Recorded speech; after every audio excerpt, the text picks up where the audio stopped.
you'll be able to pick up all of the, you would be able to pick up the information off there. And I know that the spec sheets are available. They are freely available. And today in particular, we are also going to be highlighting and introducing a new battery that is being launched. And this is the battery here. It's the Hainar. I know that looks like China, right? But it's actually the Hainar. And it comes from a Chinese saying, which typically means that all rivers flowing to the sea. So the way my understanding of it is that the battery is very accepting of all inverters. It's a new project, and today we've got this one connected with the Luxpower, the LXP, and you will notice that with the latest firmware updates that you receive, that the Hainar will be in position number 1 on the battery selection list. So Mark, can you put the spec sheet of the Hainar up for me, please?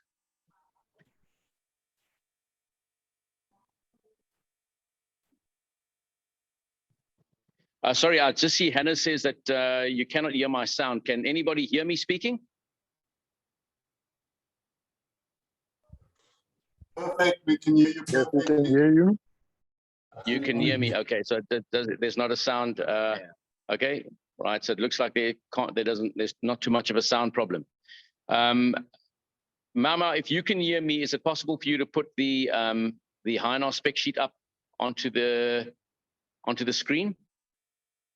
Onto the share screen?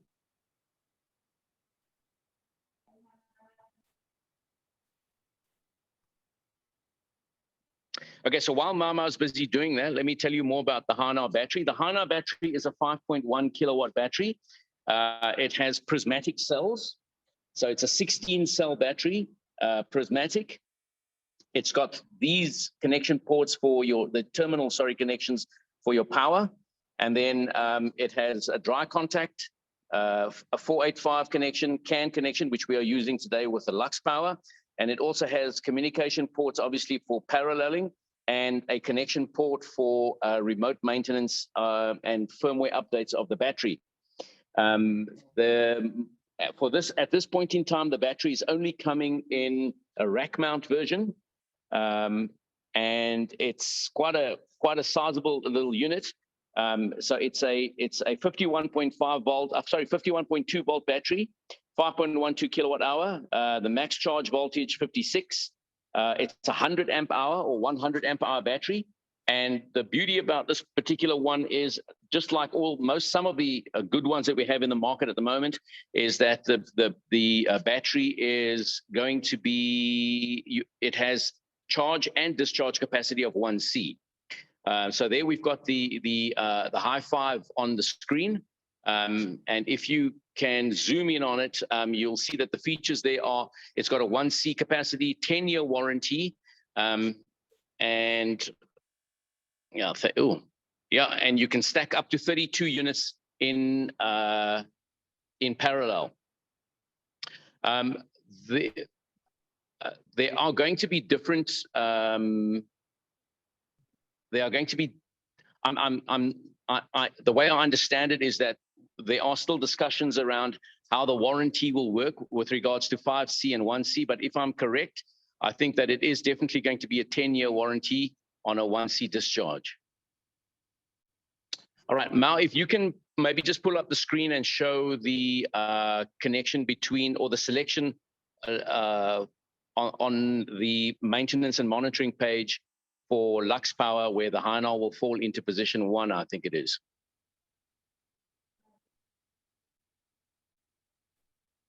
While Ma's busy doing that, we can basically just talk about the battery itself. Like I said, it's a rack mount unit. The cells that are used inside there are prismatic. It's also a very good brand, and it's a product that will be, well, it's definitely supported by Luxpower, and so the stock should be arriving in South Africa in the next 5 to 8 weeks, and then distribution will be taking place from there, and they'll be available countrywide. Okay, so let's go back to the, sorry, Mark, if you can just look on the battery selection there and show our guests the availability of the Hynar. Okay, while Mao's getting up a station. So I'm not sure if many of you have used the Luxpower, the LXP 5 kilowatt, or the 8 or 10 or 12. Sorry, not the 8. But today's discussion is purely around the LXP series. It's a product that we'd really like to promote. And this particular inverter is very close to my heart because it's one of the very first units that we started importing way back in 2018. So I'm going to talk to you about a few features of this machine, which makes it a standout to what is already a very popular machine in the market, which is the SNA. And then obviously you can use those features, or we can talk about the features of this machine compared to what else is available on the market. So the machine comes in a quite a hardy case.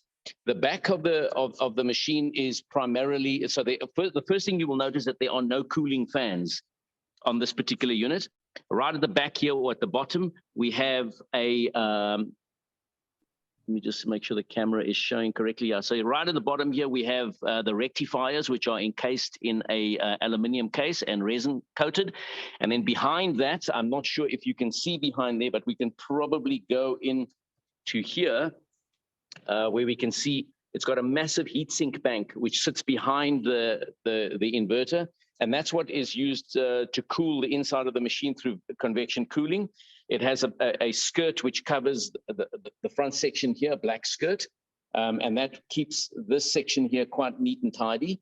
And the requirements of the machine when it is installed is that you should have adequate space on the side of the machine because it has ducts on the side here where it takes cooling air in, and it should have sufficient space around the back of the machine here, which is now the top, where hot air can be vented out of the machine. So I'm going to talk to you about a few particular things that I like on this machine. Number one, you will notice that in the pack, this is the only machine in the series that comes with these quick connect plugs. And we find them quite useful because it allows you to quickly or easily to connect and disconnect the power. The grid plug is marked grid, and obviously the EPS plug has no marking on it. But the nice thing about it is that you cannot fit, the EPS plug will not fit into the grid socket. It does sort of seemingly line up there, and I have seen some people force it up there, but it will not go up all the way. And likewise, the grid plug will not fit into the UPS socket. So there's no chance of incorrectly wiring up the machine. On the front of the socket, you'll see that the points are marked with live, neutral, and potential earth. So that is for your wireman or your electrician to, when they remove the socket at the back, like this, you'll be able to, it's got these connectors with the Allen key, and you can, once your cable ends are terminated, whether you're using bootlace or solid copper and bent over, you'll be able to just check the connection on the top and put it in, terminate it in the correct plug at the bottom. Right, so your grid plug and EPS plug cannot be interchanged. Underneath the machine here, you have an interface board, which has got these sockets. They are clearly marked. CTN meter, then you've got obviously your dips. You've got two rows of dips here. One is for your the region, and South Africa will be on number one, which is, it sets the machine for NRS. And the bottom two are for paralleling, and it works exactly the same as the SNA, where the first and last machine are put, the dip switches are on, and the intermediate slaves, or the slaves in between the first and the last, are in the off position. Here you've got your RS485 and CAN connection for your battery. And that, like I said, works with most BMSs that are out in the market today, as long as it's been tested and working with the Luxpower. Then at the bottom here, you have your parallel cables. You've got this one is marked different to the SNA. These are marked INV 485 and DSP. So it allows you to go from, it's very easy to connect these in parallel because you go from DSP to INV 485, DSP to 485, and so on, and daisy chain back to there. And then it also has a, obviously that's where the dongle goes in, and it's very similar to the SNA series. This particular machine also has a dry contact, which it can be not a dry contact, but it's got the ability to connect to an auxiliary connecting unit, which Luxpower supplies as well, which can be used to stop and start a generator. And that works on the same principle as a normally open, normally closed relay. All right, then here we have the rotary switch, which is, this is where it's different to the SNA. This is a DC rotary switch, and it is used to isolate your PV on and off. And this particular switch will switch off both strings. Both string inputs, it will be switched off. Then you have two inputs here.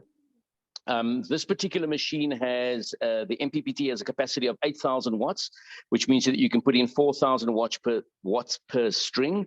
But obviously we recommend that you don't go higher than, or you take off at least 10% of the capacity, which will allow you to facilitate for days which are cold and clear, which gives you a very high solar yield.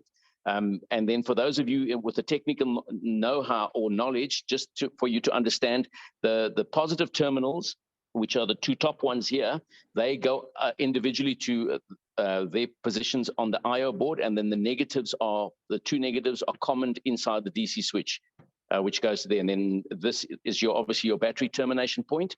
The nice thing that I like about this machine is, like I said, it's an aluminum case, powder coated. The inside of this cover has got a dust gasket. The machine is IP65 rated, which means it can be installed in an outside environment, but obviously not in South Africa. But if you do have to put it in an outside environment, we recommend that you put it on the south-facing side or under an eave, so that at least it's not in direct rain and direct sun all day, but it is built for the outside environment. It can be installed outside because the plugs are IP65 rated, as well as the complete casing and everything about it. So that's quite unique. It's obviously got the covers which go on here, which seal off these. These are waterproof, that's waterproof. There's a dust cover that goes on here, which is critically important to put on, because that's the only place on the LXP in there or underneath this dip switch where geckos tend to get in. So if you are installing one of these machines, it's very important, even if it's in an indoor environment, to make sure that you put the dust cover on this particular machine. Okay, so if there are any questions that you guys want to ask with regards to this machine or the LXP 10 or the LXP 12, then we can discuss that now.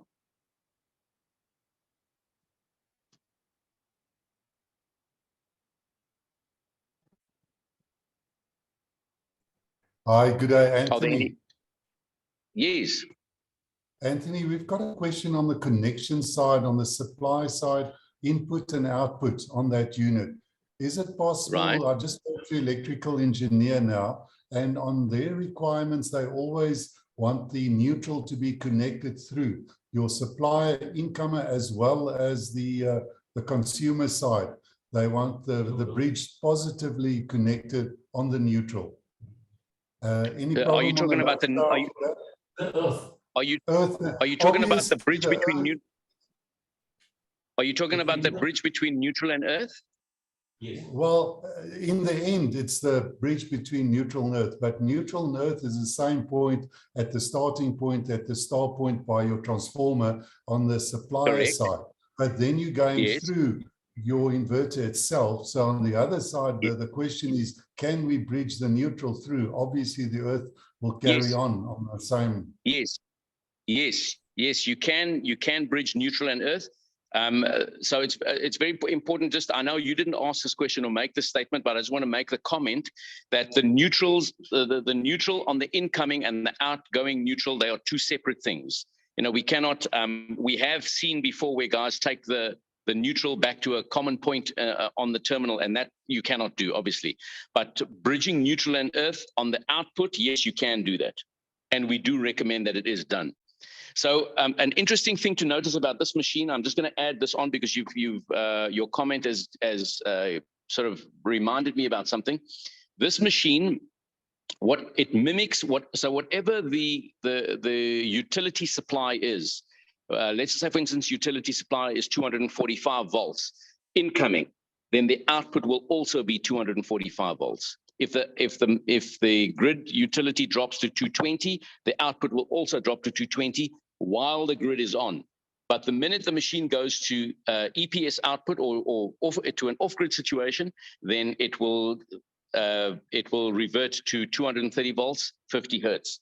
Because according to the NRS requirement, obviously to be grid tied, it has to conform to two things. It has to match the grid frequency and the grid sine wave. So in other words, it has to line up. And that's why when the grid comes back, the reconnect time is, I think the standard is 30 seconds, but you can extend it on the maintenance page. You can extend the reconnect time.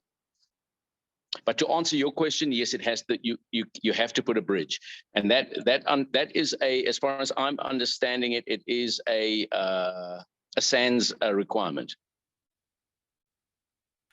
All right, thanks.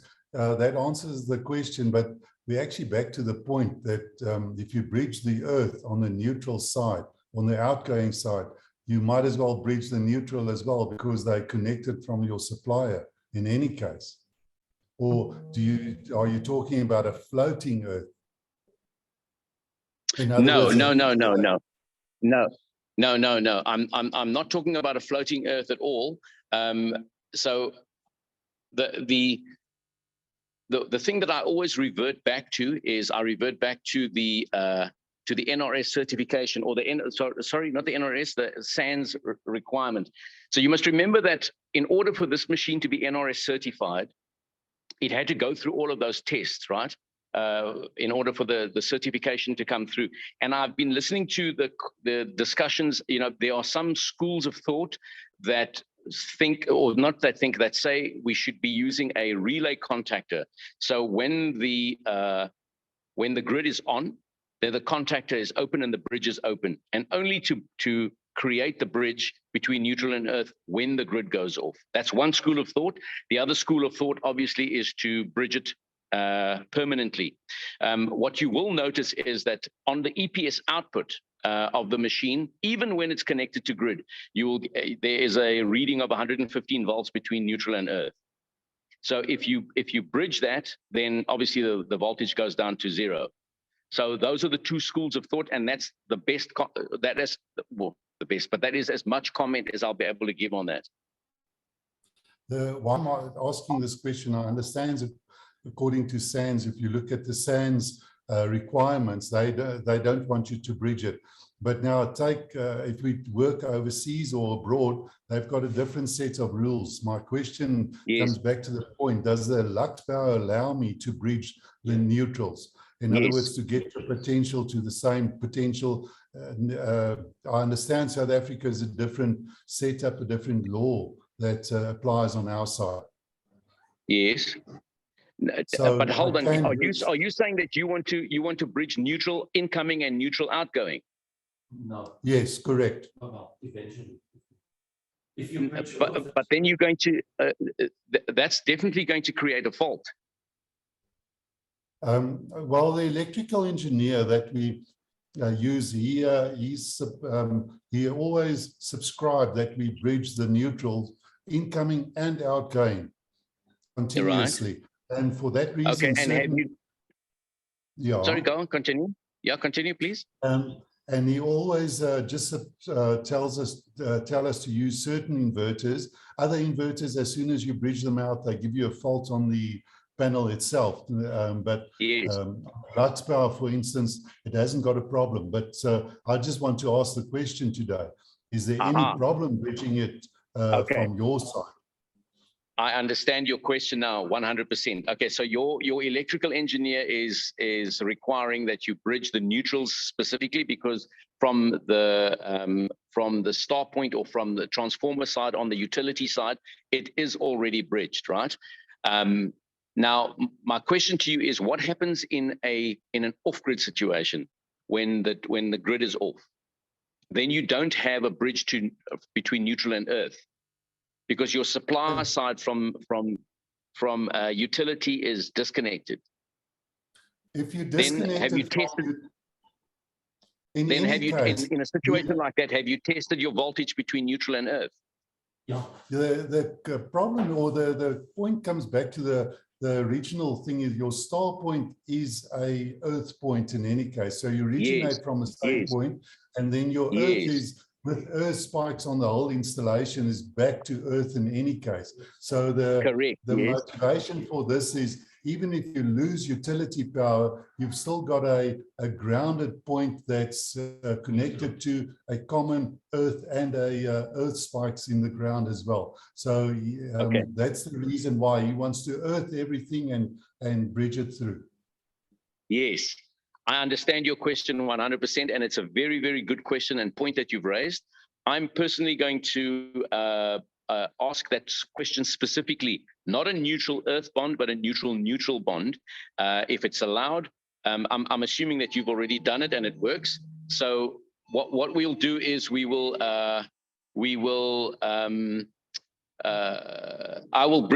ask the question of Luxpower, and then I will get back to you, if that's okay. And what I'll do is I'll put the response on the group. Perfect. I'll appreciate that. Yeah, we've done all these installations. Yeah, that's a requirement, and he checks every installation if we have done it, especially on the 3-phase units where we install 3 inverters and then connect it in the 3-phase setup. Right. Sorry, just hold for me 1 second, please.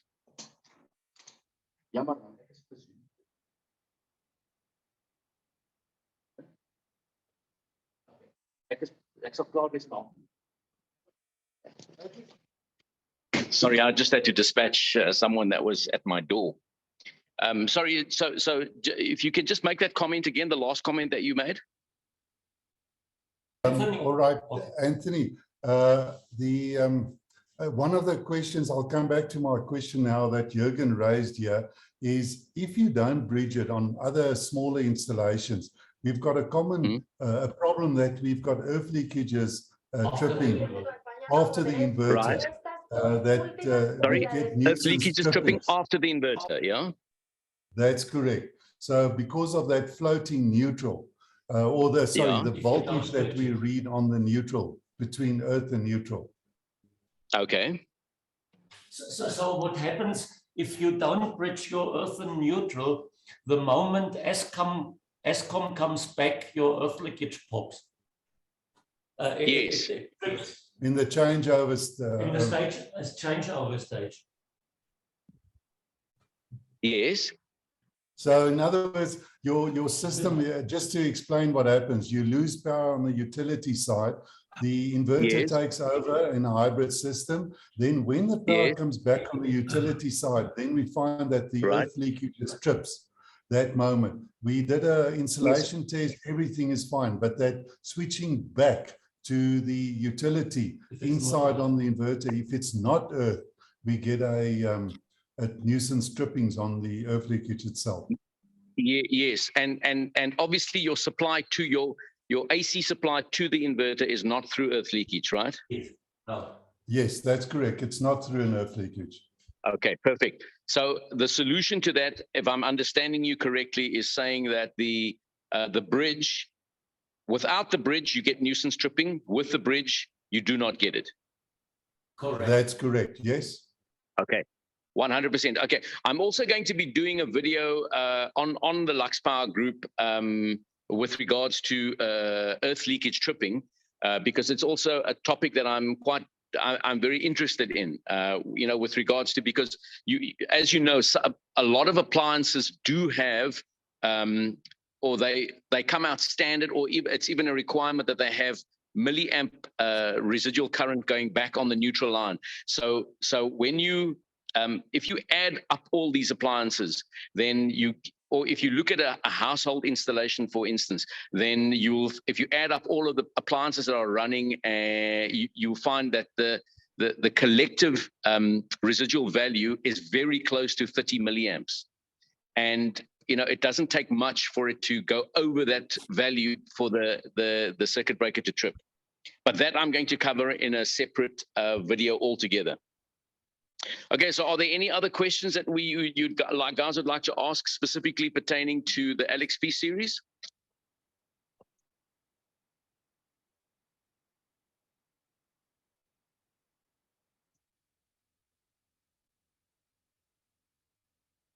Are there any questions that you'd like to ask with regards to the battery, perhaps? That maybe we can cover those questions or points of interest right now? Yeah, question. Okay, if our customer contact you and this is something good for us, and we support each other, okay? Sorry, say again, I didn't hear that. I mean that if our customer contact you, so please say something good and for us, and we support each other for Yes. in some of our business, and we recommend and inverter, RS inverter. Thank you. Okay.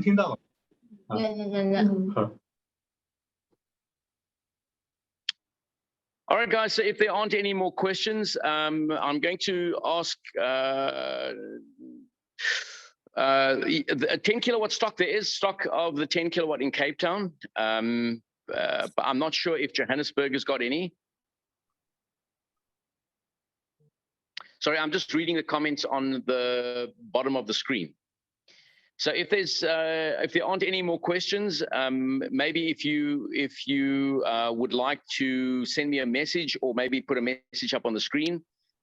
Stephen, to everyone, yes, three-phase models, yes, Luxpower are working on a three-phase model at the moment. The product that is currently under development in the design phase is a 20 kilowatt three-phase unit. But so the nice thing is that the same team who developed the 12 kilowatt single phase unit, that team is now dedicated to designing and finishing the prototype of the 20 kilowatt three phase unit. We are hoping to see the prototype on our test bench by the end of this year or early next year.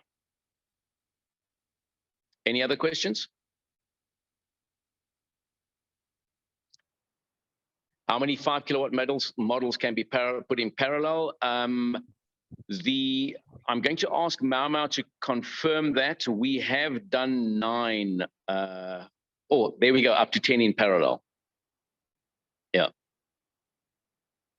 I personally have a couple of stations which are running 9 units in three phase. And we've got one station which has been a landmark station for us. It's, as a matter of fact, it was probably the very first 5 kilowatt in parallel series, a station in KZN, and that station has just turned 3 years old. Yeah, and still going strong. Anthony, a question. Whereabouts are you guys? If we've got an issue and we need to send technical guy or somebody to assist us? Okay, so Luxpower have a network of technical support people. Obviously, up in Johannesburg, there's Jonathan and his team, Jonathan and David and Owen. I'm based down in Cape Town. I've got offices here in Brackenfell, in Brackengate Industrial Park, and then we've got a branch in Durban as well, which is run by Jason. And yeah, so those are the 3 areas that where we have hard or hands-on technicians that we will be able to do physical repair and or work on machines. And then on the Luxpower support groups, there are 2 technical support groups that are running. And there are a lot of guys that are active on there that give good quality technical support. Or advice, I should say. But, you know, if you look past the handbag swinging, then there are guys out there that are giving good support. The warranty on the LXP series is 5 years. I've just been struggling to get installation code I've been running off of one of my suppliers' codes. Where would I be able to organize something like that? Okay, so let me talk briefly around that, because we see there's a lot of frustration in the market with regards to installer codes. So the Luxpower maintenance and monitoring network works on a tiered system. So you obviously have Luxpower in China, or in Shenzhen, which are on the top level where the developers are, and then each country has a range of distributors, right? Those distributors have codes and maintenance rights. Then below them are your installers or assistants. And then below that, obviously, the end users. So the right chain of command is for you to go from, if you are an installer, then it is to go to your one-up level, which is your distributor. And the distributor must give you, not should, but they must give you, you have to insist that they create an installer account for you, your own one, which is your username, your password, and your unique customer code. If any of your suppliers offer you a generic code where you cannot log into that particular installer account and maintain your own stations, then that's incorrect. So each installer, each electrician that is working with Luxpower, are doing the installations and managing their own stations, should be issued with their own username, password, installer account, and customer code from their distributor. All right, and then if I do get that sorted out, would it be possible the installations that I've done currently to migrate it to obviously to my account, because all the ones that I've done currently is all as end users? Yes. So all your end user accounts, all you need to do is your distributor will need the username. All they need is just the customer username to migrate those to your customer code. Jonathan has been posting messages on the group here. He says that if anybody has any questions or queries around that, please contact him and he will assist you. Thank you, Jonathan. Thank you very much. Are there any other questions? Hey, Andy, sorry, did you want me to show specific stations on the monitoring, or? Yeah, you can do that if there's anything that you want to particularly discuss. Which stations are you thinking of? Not exactly one, but I was thinking if you want to show the settings or things like that, you want me to show any specific station you've done before, like either the standalone one or the parallel one. Okay. Yeah, so we can talk about that if that is if there's anybody that's interested in that. But one thing that you will notice, which is a standout difference between the SNA and the LXP series, is the maintenance page is different. Yes. On the LXP series, it's a total different user interface. Well, not totally different, but there are standout differences in the user interface between the SNA and the LXP series. So if you want to, what I'm going to do is I'm going to log in myself and just have a look and see if we can go through what the differences are and how that benefits the installers. If you remember the station name, I can quickly tap here so everybody can see, because we have lots of clients struggling with the settings inside the monitoring page. Okay. So are there any particular areas that you want me to discuss, or I can just go through it in general? So I'm going to speak from memory. If just having a look at some of the queries that we have on a regular basis, lots of clients, well, not lots, but I mean, one of the top queries that we get is a customer will come back to you and say, my battery is not charging, or it's, once load shedding is done, then the charging doesn't affect like it should be. So what you need to understand about the AC charge function on the LXP series, even on the SNA, it has a 24-hour cycle, right? The clock, it's got a 24-hour clock. So any gaps in the time so you will run from 00 to 2359. If you leave any gaps in the charge time, then the logic of the machine automatically assumes that it can discharge the battery during this time. So that's the first flag it looks for. Am I allowed to discharge the battery? The second flag it will look for is it'll go down to the discharge parameters, and there are two flags that we can set there. The first one is the on-grid end of discharge. So if the grid is on and it is allowed to discharge the battery with gaps in the AC charge time, then it will look at the end of discharge flag to see when it must stop discharging. Obviously, when the grid goes off, then the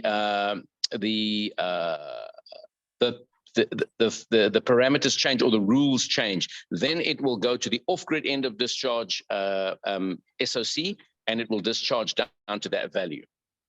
So that's just to answer some of the simple, one of the quick things that we need to discuss, or one of the common problems that we have with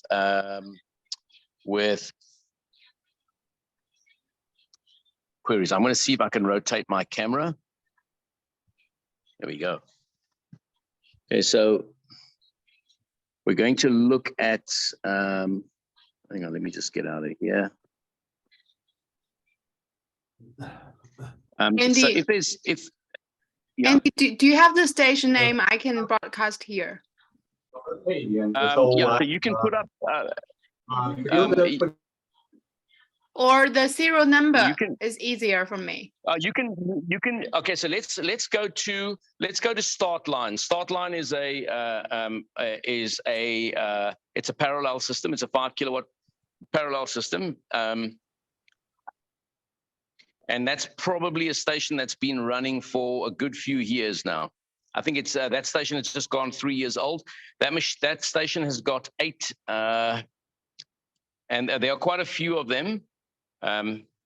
Yes, we're on start line now. There we go. Yeah.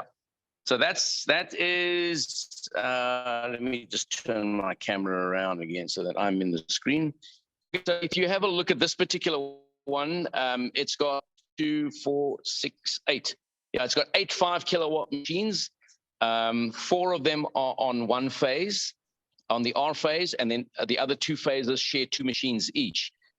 This particular client has been so happy with the setup that he now wants to increase. He's basically doubled his capacity at his business, and we are currently negotiating with him to put 12 kilowatt units in on this station.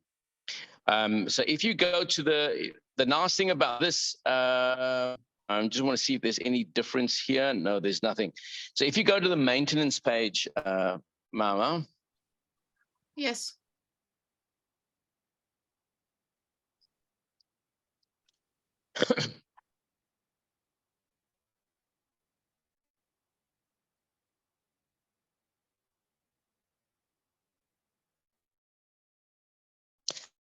Are attending this meeting, if the level of accessibility that Mama has on her viewing is not necessarily what you will have, but because there are some added features that developers have at a higher level. But for the most of it, installers will be able to do quite a bit of settings on here. So if you look at the common setting page, it's very similar to the SNA. And there are a couple of things that we can talk about here. One of the things that it obviously has here is got the neutral detect and enable, which detects a neutral fault on the incoming line. Your CT sample ratio, so that's another standout between the SNA and the LXP series. The LXP series comes with a CT clamp, and I think the standard length of the cable inside the bag or inside the pack. This is what the CT clamp looks like, and the CT clamp has got it's got an arrow on it, so you can you actually fit when you. I don't know if you can see the arrow on there. Let's maybe just get the light working, but you will be able to clamp that onto your AC incoming from the utility, and that monitors the grid, and if you have a look at the maintenance page there under the common settings, it's got a CT sample ratio setting. And the standard one, the standard is 1 in 1,000. The nice thing about the LXP series is if your DB or your distribution board is located a distance away from the application, then, the installation, then you can change the sample ratio to 1 in 3,000. Let me just do a read here quickly so I can see. All right, then the next thing, obviously we can set grid frequency. And this is a section here that doesn't appear on the SNA, this parameter here under the application settings. This is where it differs completely to the SNA. Here you can enable the power backup. You can enable seamless EPS switching, enable or disable it. A microgrid is a unique setting that comes with the LXP series, where you can, if you enable the microgrid setting, then the system knows that there's a generator in the installation, and export to grid, even trickle current, will be 100% forbid. The PV grid off function actually works on the LXP series. If you enable it, then it will only allow the PV to work when it's grid off. In an off-grid situation, if the grid is on, then the PV doesn't work. So when you, as an installer, the key things for you to do is to have a look at these settings. I'm just going to read another station. Okay, so on the application setting, power backup, you enable it, obviously.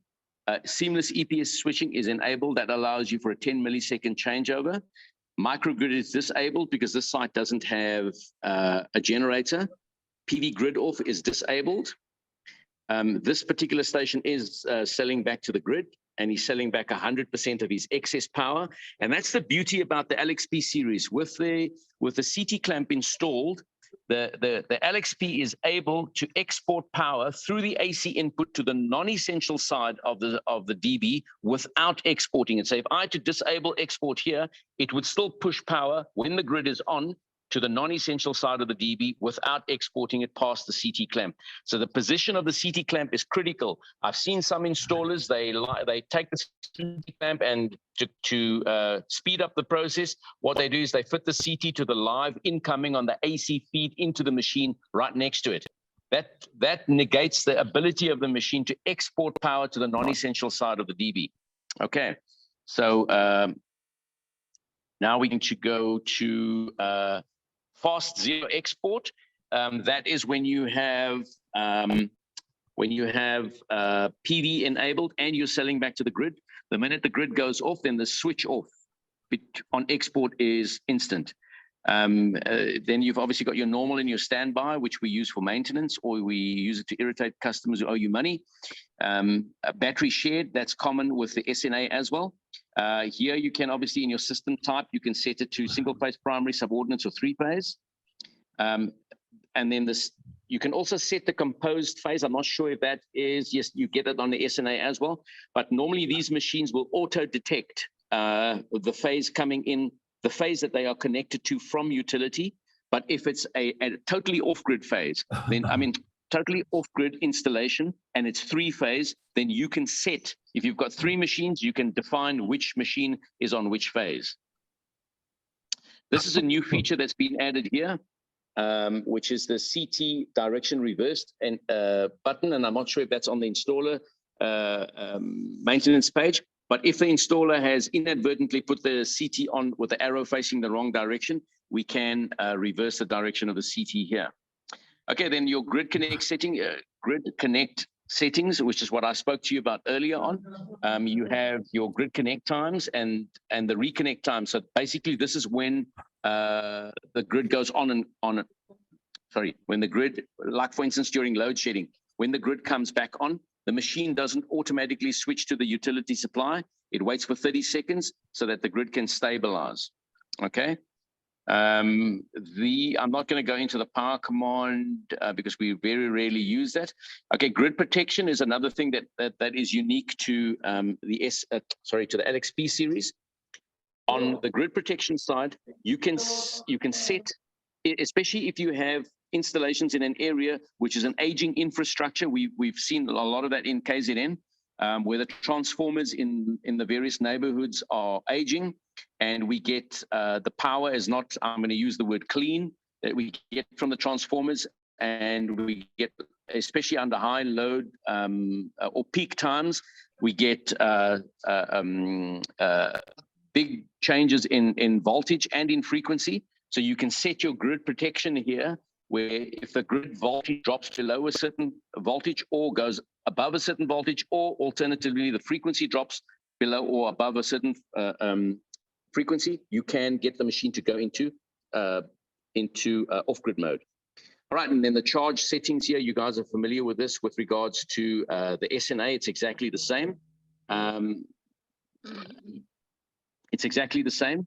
And remember what I said, that in the AC charge, in the enable times, it will not use the battery, but outside of that, it will use the battery. Some of you might want to know, why do we have 3 different time zones?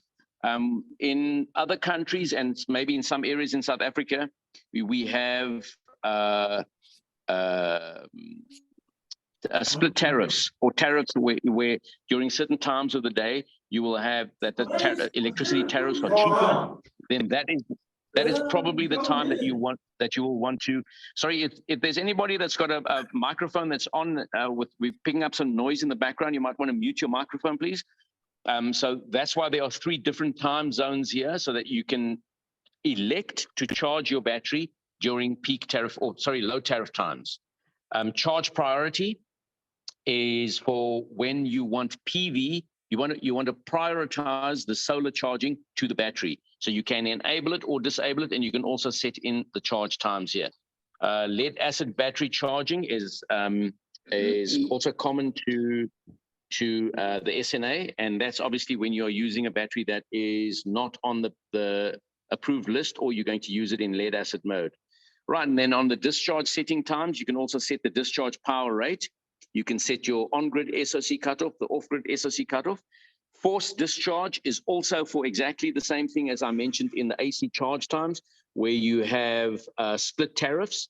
So you can also force your battery to discharge when the tariffs are high, so that you can obviously use stored power rather than use utility power.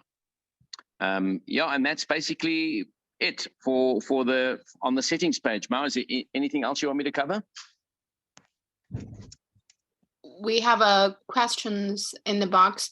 Do you have to set times when the AC charge is enabled?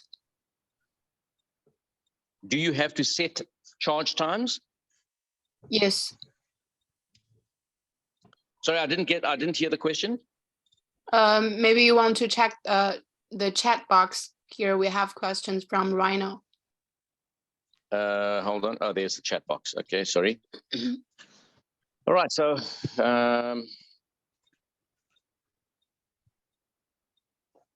do you have to set times when the AC charging is enabled? Yes, you have to. You have to set charge times. If you disable the AC charge, then the inverter will use the battery all the time. So if you set charge times, then it will not use the battery during those times, and it will also charge the battery, unless of course you've set the parameters of when you want it to end the charge. And if I might, if two inverters are connected in parallel, I'll get you a question now. If 2 inverters are in parallel, do you connect both data loggers? Yes, you do. The way to go about it is when you're building the station, you install both machines, obviously. You register the station with 1 data logger. So you obviously from the login page, you click the register button, populate the page, and you use 1 data logger to create the station. Then you go in and you add another data logger. And that's how you do it. So you must have 2 data loggers, and then you can obviously parallel them on the monitoring platform. Sorry, I cut you short there. What is your question? My question is, when enabling the AC charge, yes, because of the different times the grid can be on with the load shedding, I mean, if you set certain times and the grid is not on, obviously it's not going to charge. If you do, you have to set times. You can't just enable and leave it. Will it charge then 24/7 or yes, you what's the can. situation? You can enable it for 24 hours, like I said earlier, from 00 to 23:59. Just as long as you understand that it will never use the battery. Then the only time it will use the battery is when the grid is off. But when the grid is on, it will never use the battery. We've got a lot of clients who've installed the system and they want to use battery at night, especially in off-peak times. So they know, for instance, that their geyser is off at 10, the cooking is done, then they want to run their batteries from 10 until 6 in the morning. So, and they want to run it down to 50% or 60%. Then that is when you will use the AC charge times to keep the battery charged in that particular time, or not use it and discharge it in the off times. Will the app be upgraded to enable push notifications? I cannot answer that question. I know there has been a lot of requests around that, and especially what you're looking for is you want the app to be able to tell you that the grid is off. I'm not sure if the system is able to do that, and I'm going to leave that question to Mau to answer. Or possibly we can we can speak to the app developers and see if it's possible. Yes, we're developing this function for the push notifications, but I see it takes a little bit longer than we expect. So maybe in 1 or 2 months we can expect that version to be testing, and then we can release on the App Store. Okay. And as with everything, there are going to be sort of bugs that come in. So I think I would also like to see it, and it'll be a nice feature to have. And we just have to be a little bit patient with it. But before the function is available, the clients can use email notification, so they can set. Andy, are you aware of this function? You can set the email. Yes, I am.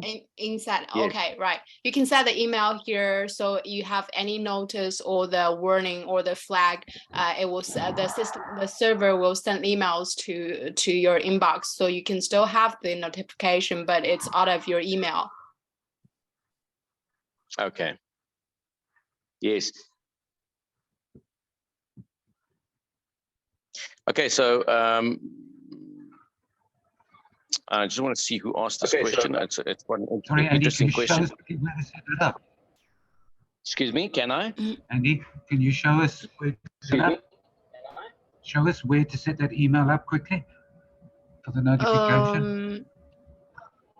Okay, so on the Mama's she's running the on-screen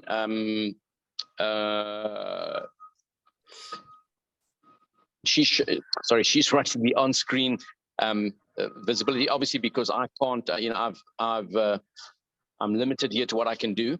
But while she's looking for that, I'm going to, Jonathan says, kindly specify the process that you use to register the dongle. There are multiple factors that could be, oh, sorry, he's answering to somebody else. All right. Sorry, give me 2 minutes. Let me find out where to set it. No problem.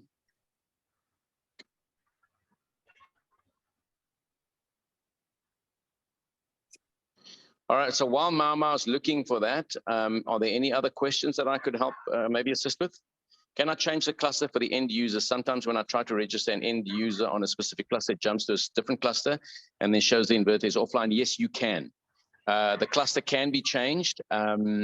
You can, so obviously at the registration point, I noticed that there's a new feature now. When you register a station, you can select the cluster. Also, when you connect the Wi-Fi dongle to the server, you can select which cluster you want to do it. But the clusters can be changed post setup. Yes, it can be done. I think I found it. Here we go. We have if you're installer, you can you go to your configuration page, go to station list, and then go to the station management, click on notice, then you will be able to set your email here. Set the email you want to receive the notice. from. And Yes. then Otherwise, click on save. Otherwise, what will happen is your distributor gets all of those emails. Yes. Please remember to set as specifically the email address you want to receive the notice, not specifically on one. If you're installer, you have 100 installations, you might want to put on different end users in, email address here, not just yours. Otherwise, you're going to have received the notice all day. Yeah, we get about 700 a day, trust me, because it sends you emails, you know, to let you know that the battery voltage high or whatever. All the notifications that come through are pushed to the email. Yes, because some of the notice are not necessarily need to be like taking actions immediately. It's just letting you know the status of the systems. So you might want to just take a look and then leave it. And some need to take actions. You can, if some are needing to take actions, then a client receive the notification, then they can contact you, not necessarily to be you to receive the notice all day. Yes. Okay, so Stephen asked the question, client wants to charge the battery with PV and discharge at night. Do I only fully enforce discharge times and leave AC charging disabled? No. So if you leave the AC charging disabled, it will automatically discharge the battery all the time. What you need to do is you need to choose what time you want to discharge the battery. So for instance, if you want to discharge the battery from 8 p.m. until 6 a.m. the following morning to set SOC, then what you would do is you would set up your AC charge from 6 a.m. to 8 p.m. And then what it'll then do is it'll not use the battery between 6 in the morning and 8 in the evening. It'll start discharging the battery at 8. That's the start flag, and the end flag will be the on-grid SOC cutoff.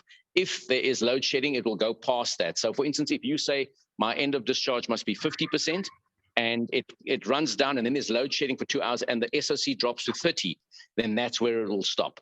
And it won't charge back up again until the AC charge is allowed, or the sunrises, whichever two comes first.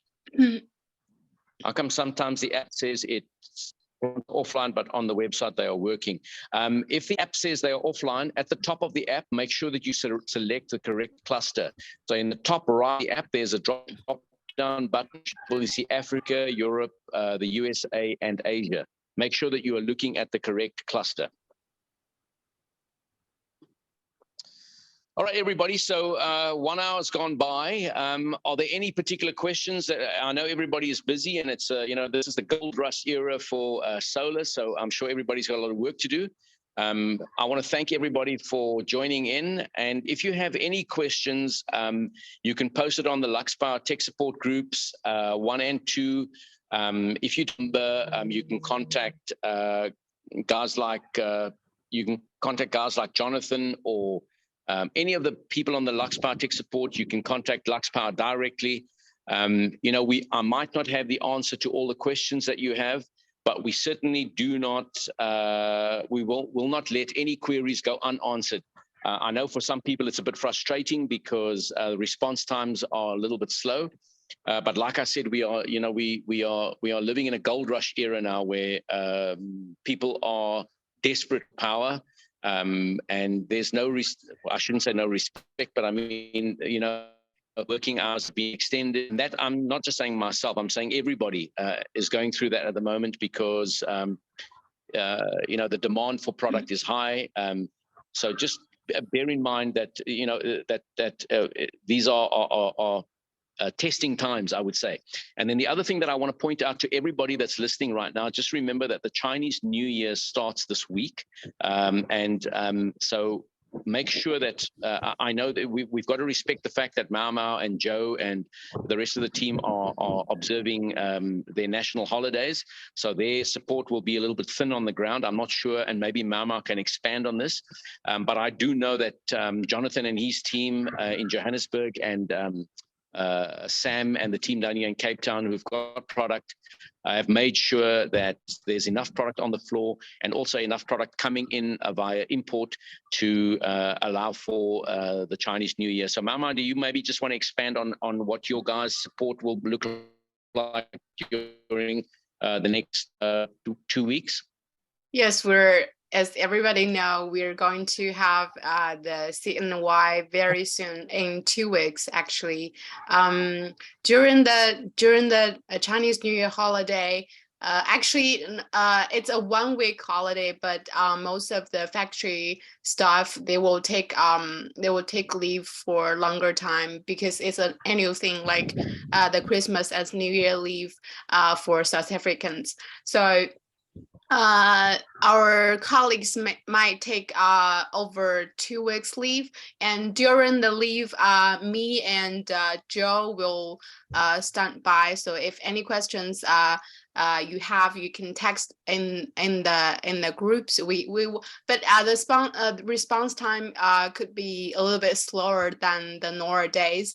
But my WhatsApp is not working, so if any questions, you can, if you have my WeChat, you can text me in WeChat. Otherwise, you can send me emails. But Joe will be able to approach on WhatsApp. And another matter regards to the Heine battery. Later, Andy, I think you can build up a tech group for support for Heine. Then we can post. We can post the links for clients to join specifically for Heine support, and then we can also share the materials like the spec sheet and also the compatibility list. Also, we can also post the recordings later in that group as well. Okay. Yeah, we will do that. We have 2 sample Heine units here. One is functional in our workshop, which we use for daily testing. We've tested it on the 5 and the SNA, and it works very well. And we also have 1 unit out in the field, which is on permanent use, in a home environment with the load shedding cycle. So we'll be able to publish those reports as and when required. Yeah. Okay. But I will create a. Yeah. Yeah, we have not only the samples in your location, but we also have more stock coming already in container and heading for South Africa. So in a few weeks, you will have much more stock in South Africa. Wonderful. Yeah. So just to remind everybody that the Heine at this stage, it's only it's still a rack mount case. And obviously, I'm not sure if Carlos has designed the wall mount bracket yet, but we will also be working on one, which will be able to you'll be able to mount the Heine in an upright position below the inverter. But I'm going to create a WhatsApp tech support group or a Heine group, and if anybody is, I'm sure there is an invite that you can post, isn't it? So if people want to join the group. Yes. We'll publish we'll create the group, and then we'll publish the invite for it. So those who are interested and would like to join the group are more than welcome to. The Heine battery will be available in Johannesburg and in Cape Town, and obviously nationwide. But I mean, obviously the import centers are Johannesburg and Cape Town. And Mao, do you have any idea of what the ETA of the product, the first batch, is? I think in 2 weeks. In 4 weeks. In 4 weeks' time. Yeah, okay, so the first container should be hitting our stores within 4 weeks, and then the product will be available for distribution via the usual distribution channels. Yes, so keep a lookout for it. It's a battery that's well supported by Luxpower, and we're looking forward to getting it out in the market. I'm very excited about it. Okay. I noticed that we have still have clients asking about customer code after years. Still have questions about customer code. So we want to address that question again. you need to contact your supplier to Okay. get the customer code, or to let them create you a proper installer account or distributor account you needed it for your installations. And with that customer code, we're able, Luxpower, the manufacturer, can locate which installer do the installation, so we can contact the installers if necessary for the support. And if you do, if your supplier is not able to create you the installer account timely, and you've already done lots of end user installations, and now you have your new account, you want to move all your old installation to your new installer account, just contact us and send us the username or the serial number and your new customer code. Then we will transfer all the old installations to your new installer account. Okay. Yeah. Yeah, that's good. And then within the next week, I will be shooting some more videos for Luxpower. And the videos that we are going to focus on specifically are number one, unboxing the SNA, what to find inside. Number two, how to register a new station, and how to pair the Wi-Fi dongle successfully, because the new dongles now have Bluetooth as well as the Wi-Fi connectivity. And then we will also show you, but the videos initially will be centered around the most common questions that we are getting on the tech support groups. Okay. All right. So if there aren't any more questions, Mao, would you like to conclude this meeting? And yeah, we can end the meeting. We thank you, thank Andy, and thank for everybody who attending the meeting today. I don't think we will have more webinar until after the CNY Chinese New Year holiday. So this will be the last training we have for now. And I will post. I've already recorded the meeting. I will post on the YouTube channel, and also we will send the links to Luxpower group tech group. So okay. yeah, Well, that's all. That's wonderful. Thank you, Andy. And keep Thank a you lookout. very much. We are launching some new videos next week, so keep a lookout for it. Yeah, thank you. Okay. All right. Everybody have a good day. Okay, Thank bye-bye. you. Bye-bye. Okay, bye-bye.